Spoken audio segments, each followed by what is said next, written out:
Now, deliberations have continued for the third day in Lome, the capital of Togo, at the ongoing delocalized meeting of the ECOWAS Parliament.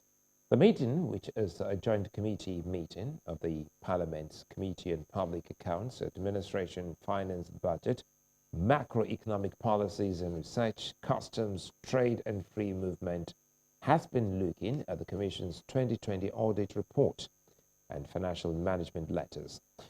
Our correspondent Amadin Uyi has been on ground. Now, good to see you, Amadi.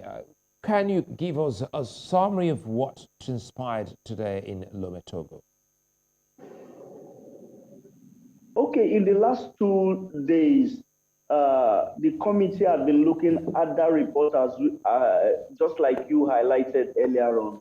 Now, but the issue with the committee is this delocalized meeting was meant to, they were meant to appraise themselves on the modalities and methods they needed to scrutinize that report. Remember that these are parliamentarians, these are lawmakers, and they don't have any, many of them don't have any prior accounting skills.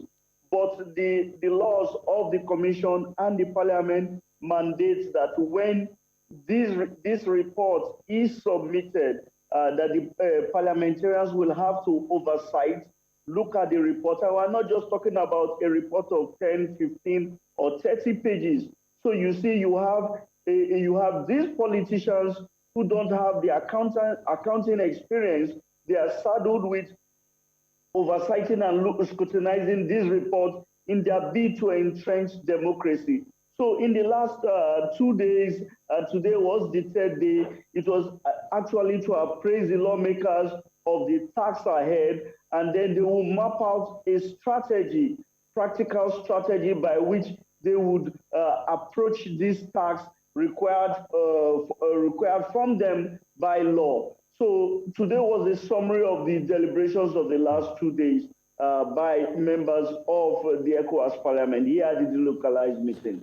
Now, let's talk more, let's dig in deep, considering the fact that the Parliament, in conjunction with the Commission, is talking about entrenching accountability, transparency, which you also observed proceedings. What are the steps, taken to outline, to ensure that this does happen?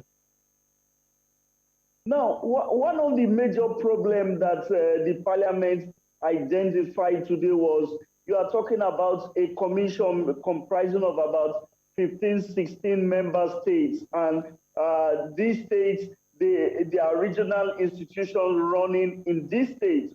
So, but one of the challenges, one of the problems they identified was that among these states, their method of accounting, their method of balancing their books, their method of trying to manage their accounts were all different. So what the Parliament was insisting in the last few days was there has to be a unified approach by all member states, so that whenever these reports is submitted, that there will be the same approach to be able to tackle it.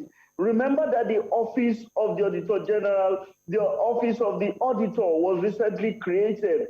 And now when this report is submitted, because the Parliament has said it will rely on its laws to ensure that they are more transparent. If they have to compete with other international blocs, one of the first steps that they have to achieve is to ensure that in balancing of books, in the management of funds accruing from member states, that there will be a unified approach.